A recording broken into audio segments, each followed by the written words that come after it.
Salut l'équipe, salut la team, c'est les débriefs d'Aka et on est de retour pour débriefer les matchs du Paris Saint-Germain et le match de Champions League. Alors les gars, ça fait déjà extrêmement plaisir de vous revoir pour les débriefs, ça faisait longtemps.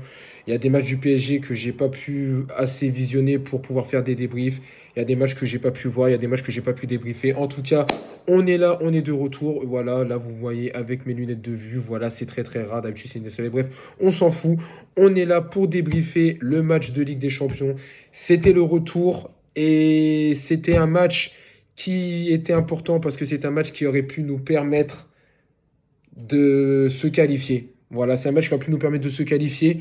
Pourquoi il aurait pu nous permettre de se qualifier? Parce qu'il y a eu 0-0 et il y a beaucoup de choses sur lesquelles on va revenir. Mais en tout cas, avant ça, les gars, n'hésitez pas, une fois que vous aurez visionné ce débrief, à liker, à partager, à vous abonner. Je le répète, c'est grâce à vous que je fais ce débrief. Si je le faisais tout seul, ça ne servirait à rien de faire ce débrief. Et les gars, maintenant, on va parler de ce match de ce soir parce que ce soir, c'est un match qui est frustrant. Alors qu'on se le dise bien, tout n'est pas à jeter, d'accord? Tout n'est pas à jeter. Le Paris Saint-Germain n'est pas éliminé de la Ligue des Champions, loin de là. Le Paris Saint-Germain se retrouve troisième, donc toujours sur le podium de la Ligue des Champions, toujours qualifié pour le top 8. Donc, oui, rien n'est à jeter, mais le match est frustrant. Et il n'est pas frustrant parce qu'il y a eu 0-0. Il est frustrant parce que c'est un match que tu aurais dû gagner et tu ne l'as pas gagné. Tu ne l'as pas gagné et tu ne peux t'en prendre qu'à toi-même. Et on va revenir, parce qu'il y a des choses qu'il va falloir parler, parce que vraiment ça m'énerve, on va revenir sur ça. Mais avant de revenir un peu sur tout ça, on va parler un petit peu donc de la composition. Le Paris Saint-Germain récupère petit à petit des joueurs et ça se voit parce que petit à petit, cette équipe du PSG on retrouve un 11 qui ressemble un peu à quelque chose. Alors, Savonov était titulaire, puisqu'on rappelle Chevalier, depuis le coup qu'il a reçu contre Monaco, il a un peu mal à la cheville, donc on le met un peu au repos. Et puis, je ne vais pas vous mentir, je pense que ça lui fait du bien, parce qu'en ce moment, Chevalier, il était dans une sauce monumentale. Charnière centrale, Pacho Marquinhos, Nuno Mendes qui fait son retour sur le côté gauche, et Warren Zaïre-Emery qui est sur le côté droit, puisqu'on le rappelle, il remplace Achraf Hakimi. Le milieu de terrain qui était de retour avec Vitinha, Joao Neves et Fabian Ruiz. Et puis en attaque, j'ai envie de te dire, pas de Dembélé, pas de Désiré Doué, donc du classique, Kvaratskhelia, Barcola et Mayoulou qui évolue en poste de faux numéro 9.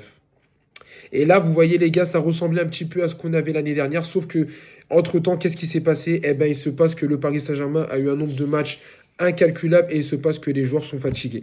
Il se passe que les joueurs sont fatigués et le match de ce soir est frustrant. Le match de ce soir est frustrant parce que tu affrontes une équipe de Bilbao qui déjà, il fallait le dire, ça faisait 11 ans que Bilbao n'était pas revenu en Ligue des Champions. Et on a compris pourquoi. Parce qu'avec tout le respect que j'ai pour les Espagnols, avec tout le respect que j'ai pour les Basques, vraiment, Bilbao ce soir n'a rien montré. Bilbao n'a rien montré. Bilbao, offensivement, c'est faible. Tu te rends bien compte qu'il n'y a pas un buteur dans cette équipe qui est là pour marquer des buts. Bilbao, milieu de terrain, c'est pas trop ça. Et même Bilbao, au niveau de la défense, tu peux aller très vite dans leur dos. Et franchement, les gars, il y avait tout ce qu'il fallait pour s'imposer. Mais ce soir, tu t'imposes pas parce que ce soir, il y a des choses qu'il faut parler, l'attitude du Paris Saint-Germain. Et moi, ça fait quelques matchs. Alors oui, des fois tu gagnes, des fois tu fais match nul. Mais ça fait quelques matchs que ça m'énerve parce que l'attitude n'est plus la même. J'ai l'impression, les gars, que parce que Paris a gagné la Ligue des Champions, parce qu'on a gagné la Super Coupe d'Europe, parce qu'on a eu un ballon d'or, parce qu'on a eu le meilleur gardien, parce qu'on a eu le meilleur président, parce qu'on a le meilleur entraîneur, parce qu'on a le meilleur club du monde, parce qu'on a le ballon d'or africain, ballon d'or asiatique, j'ai l'impression qu'il y a des joueurs qui ont tout gagné dans leur vie.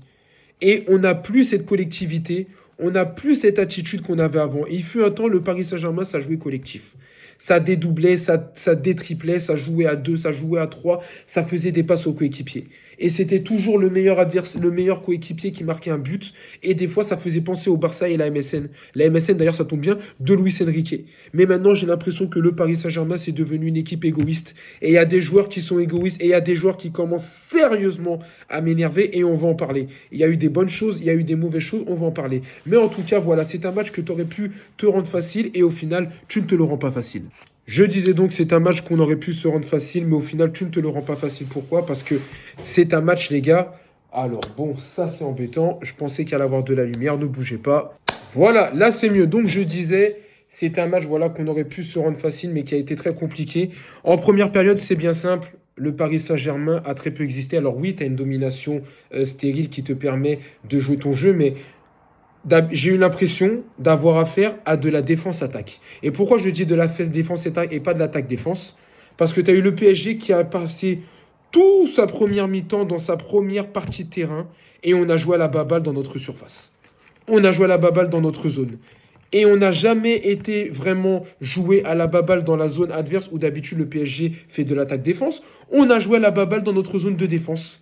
Et tu avais l'équipe de Bilbao qui te pressait. Tu avais l'équipe de Bilbao qui prenait un ballon, qui perdait le ballon. Et nous, on n'a fait que ça. On n'a fait que jouer à la baballe. Et à un moment donné, je me suis dit, les gars, on n'est pas en Ligue 1. Ok, on n'est pas en Ligue 1, on n'est pas qualifié pour les huitièmes, on n'est pas sûr d'être deuxième. Donc à un moment donné, il faut accélérer. C'est la Ligue des Champions, on te demande d'accélérer. Tu mets des 5-0 à Rennes, hein, c'est bien, hein, tu mets des 5-0 à Rennes. Tu joues contre Bilbao, tu fais de la merde. Tu joues contre Bilbao, tu fais de la merde. Et franchement, les gars, c'est un truc qui m'a saoulé. Donc la première mi-temps, elle est restée comme ça. Et au final, tu rentres à la mi-temps avec un score insipide de 0-0. Et en deuxième mi-temps, forcément, il y a des choses qu'il faut parler. Donc tu joues un peu mieux, tu te crées un peu plus d'occasions, tu fais reculer Bilbao, mais au final, ça fait 0-0. Et pourquoi? Parce que le PSG a été égoïste. Le PSG a été égoïste. Et là, on va parler, parce qu'il y a des choses à parler vraiment sur cette action. Le PSG a été égoïste. Alors, il y a aussi des bonnes choses et il y a des mauvaises choses. Et c'est là qu'on va maintenant pouvoir parler des cas par cas. Et on va commencer par la défense. Alors, la défense, je me réserve pour le gardien. On en parlera un peu plus tard. La défense, Marquinhos Pacho. Aujourd'hui, ce soir, la défense... Pour moi, la défense, c'est la seule qui a fait son taf. Et quand je dis la défense, j'englobe vraiment toute la défense. Mais la défense, c'est la seule qui a fait son taf. Parce que Pacho, mis à part quelques approximations, il est toujours serein. Tu le vois, le mec, il a son chewing-gum, il est à l'aise sur le terrain, il fait des choses bien. Marquinhos avait aussi fait une très très bonne première mi-temps avant de prendre un coup. Et là aussi, on va en parler. Marquinhos, ok, il est sorti peut-être à la mi-temps pour... Mais comment, sur un tacle au-dessus de la cheville, où normalement c'est carton rouge, comment il n'y a même pas un carton jaune? C'est un truc de fou. Alors les gens vont dire oui, mais tu te plains des arbitres. Mais les gars, à un moment donné, il n'y a pas de se plaindre des arbitres. On n'est pas là en train de se plaindre des arbitres ou de dire oui, c'est l'arbitre, c'est pas ceci, cela. Mais les gars, à un moment donné, je suis désolé. À un moment donné, le football, il y a ce qu'on appelle le respect. Et il faut respecter. Quand tu joues contre Monaco, que tu as un joueur qui te met un tacle sur la cheville de ton gardien, que le gardien il tombe et que tu ne prends pas un carton rouge, il y a des trucs que je ne comprends pas. Quand tu as un joueur qui sort parce qu'il a pris un tacle sur un carton rouge et que tu as un joueur de foot qui était un joueur reconnu et qui se permet de dire pour moi, il n'y a pas carton rouge, faut me dire des trucs. Tu vois que tu as un joueur qui est censé être suspendu pendant 3 matchs parce que tu as ton joueur qui est sur le flanc et le gars il est revenu à 2 matchs. À un moment donné, les gars, il y a du respect à avoir. Et je comprends pas comment même le Paris Saint-Germain, qui est champion d'Europe, on lui pisse dessus comme ça. Il y a le tacle au-dessus de la cheville, il y a carton. Tu veux pas mettre carton rouge parce que, ok, Marquinhos, il s'est relevé, il y a au moins carton jaune. Comment tu fais un tacle au-dessus de la cheville et il n'y a pas un carton? C'est un truc qui me rend fou. L'arbitre, il m'a rendu fou sur ce match-là. Mais il n'est pas le seul. Mais voilà, en tout cas, voilà pour la défense. Ensuite, Nuno Mendes, il revenait à gauche. Donc oui, c'était pas le grand Nuno Mendes, même sur son coup franc, c'était pas le Nuno Mendes qu'on avait l'habitude, mais les gars, Nuno Mendes, il revenait de blessure. Donc je vais pas incriminer Nuno Mendes parce qu'il revenait de blessure et c'est pas sur lui qu'on attendait forcément qu'il se passe quelque chose. À droite, on avait Zahir Emery. Alors oui, des fois tu le vois, Zahir Emery, c'est pas Achraf Hakimi. Il a pas la profondeur, il a pas la percussion qu'a Achraf Hakimi, mais il a fait un très bon match. Il a fait un très bon match. Défensivement, il a essayé d'éteindre Nico Williams du mieux qu'il peut. Nico Williams est presque pas passé dans ce match-là. Et offensivement, je trouve qu'il a apporté 2 choses. Offensivement, il aurait pu faire 2 passes décisives très rapides si on avait un numéro 9 digne de ce nom. Et on n'avait pas. Mais il aurait pu faire des passes décisives très rapides et on a eu un très bon match de Zahir Emery. Donc vraiment, la défense, c'était la satisfaction, c'était très très bien. Le milieu de terrain, j'ai pas reconnu. J'ai pas reconnu parce que Vitinha, à chaque fois, il était dans sa propre surface et c'était pas possible. Il jouait arrêté. Parce que tu n'avais personne qui proposait le ballon, tu n'avais aucun porteur de balle, tu n'avais aucune personne qui proposait du jeu. Donc Vitinha était là et gardait le ballon. Il allait à gauche, il allait à droite, il revenait en arrière parce qu'il n'y avait personne qui propose un truc pour qu'il te fasse une passe. Donc forcément, Vitinha, tu ne pouvais pas le voir jouer et il n'a pas eu le rendement qu'il a l'habitude d'avoir.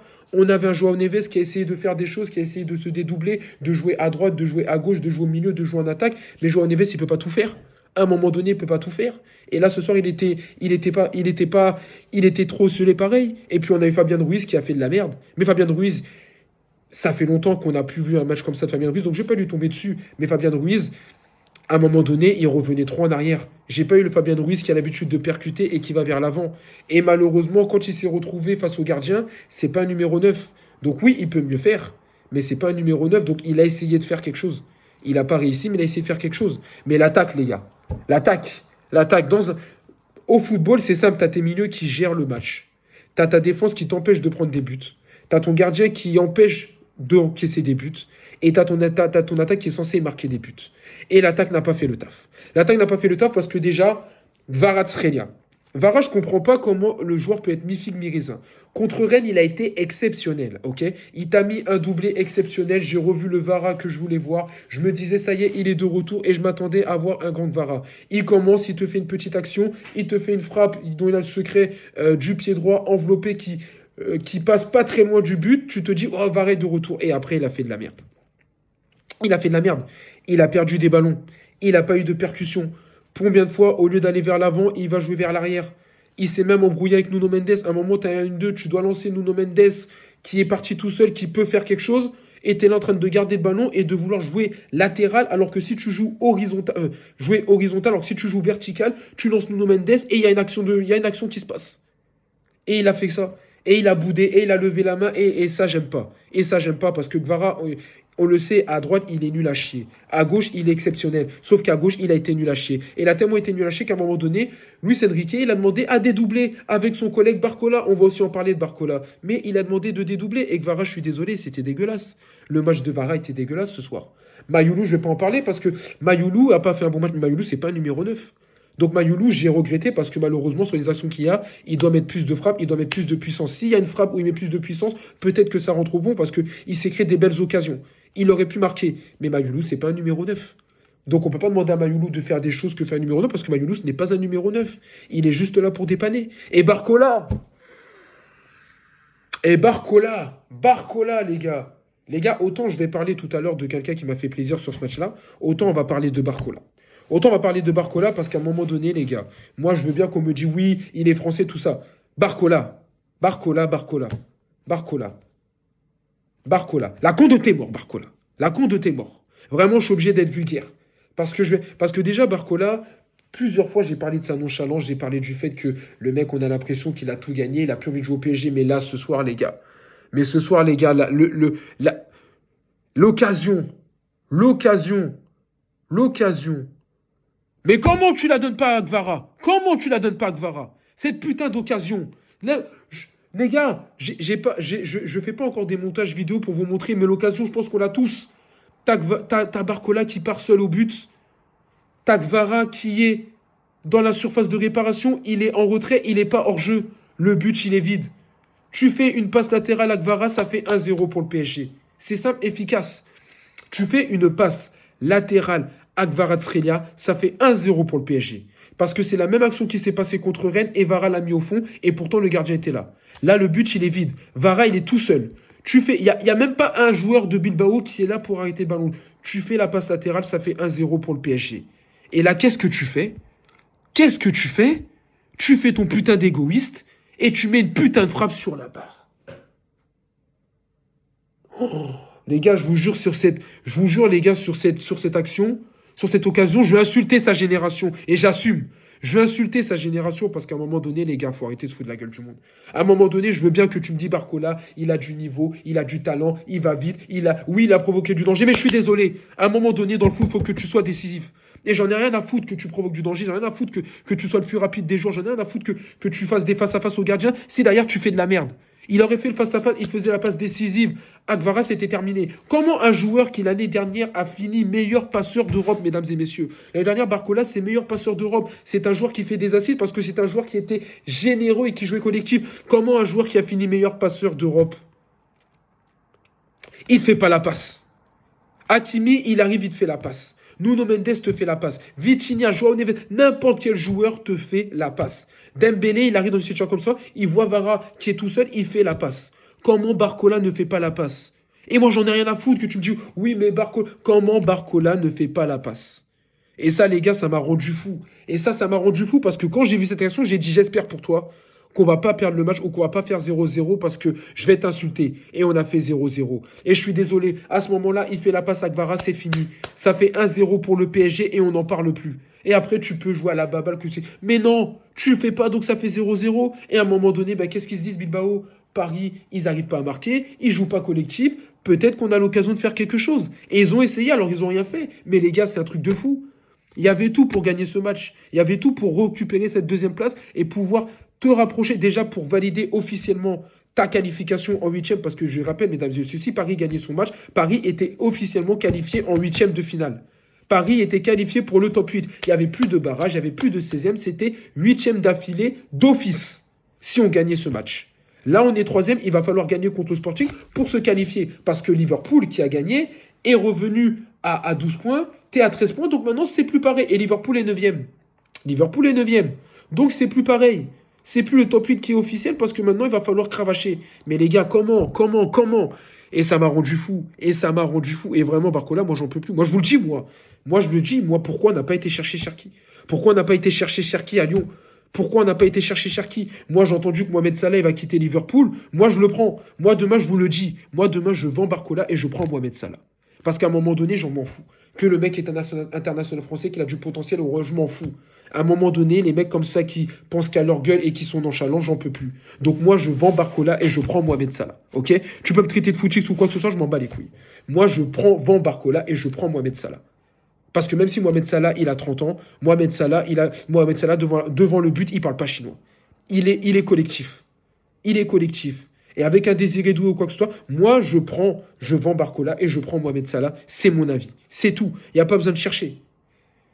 Donc voilà les gars, mais heureusement, il y a des éclaircies et j'ai parlé de la défense et il manque un joueur qu'on n'a pas parlé en défense et je vais parler maintenant du gardien. Parce que Lucas Chevalier, quand il a fait ses merdes, j'ai pas pu faire mes débriefs, j'ai pas pu parler de Lucas Chevalier. Il est pas là, je vais pas en parler, mais je vais parler de Savonov.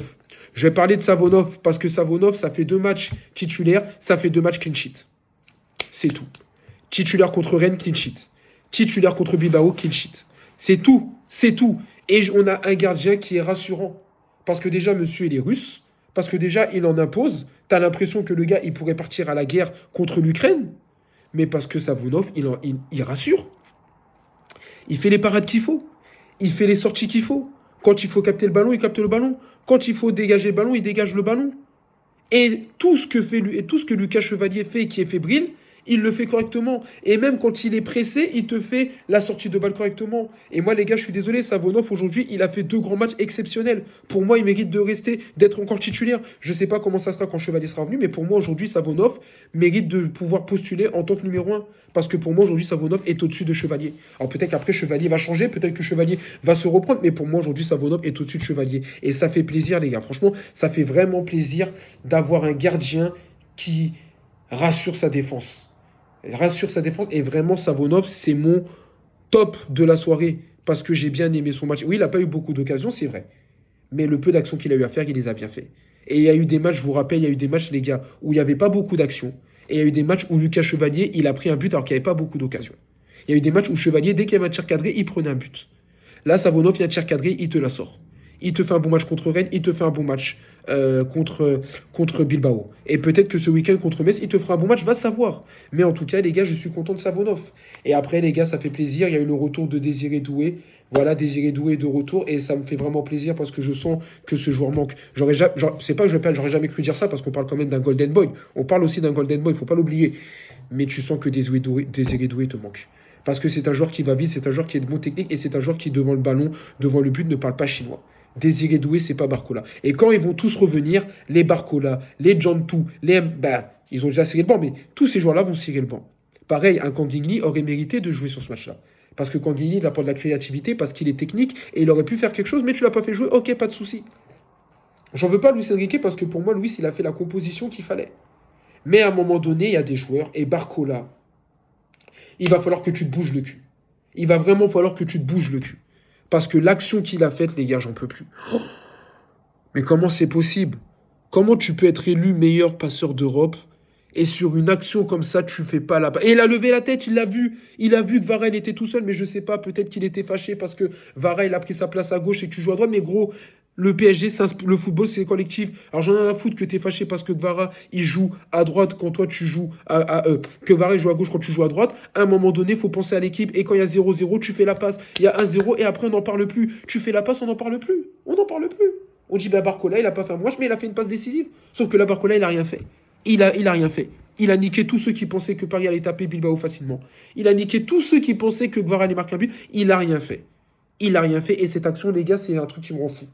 Bref, en tout cas, les gars, c'est pas grave. Il va y avoir un prochain match. Je le rappelle, il y a un match prochainement contre Metz. Ensuite, mercredi prochain, si je dis pas de bêtises, il y a le match finale interclub contre le vainqueur de je sais pas qui, donc il va falloir faire, parce que ce sera une finale. Il y a également la Coupe de France qui va arriver, il y a un autre match de Ligue 1 qui va arriver, et il y a un mercato, et j'espère vraiment qu'au mercato, on va recruter, parce que force est de constater que les joueurs sont fatigués, et que si on recrute pas au mercato, ça risque d'être très compliqué, en tout cas sur la scène nationale. Européenne, on a l'air de faire le taf, mais nationalement, ça risque d'être très compliqué. Donc en tout cas, merci les gars, merci à ceux qui regardent mes débriefs, merci à ceux qui like, merci à ceux qui partagent, merci à ceux qui s'abonnent. Prenez soin de vous, prenez soin de vos proches, je le répète, c'est le plus important, on est ensemble.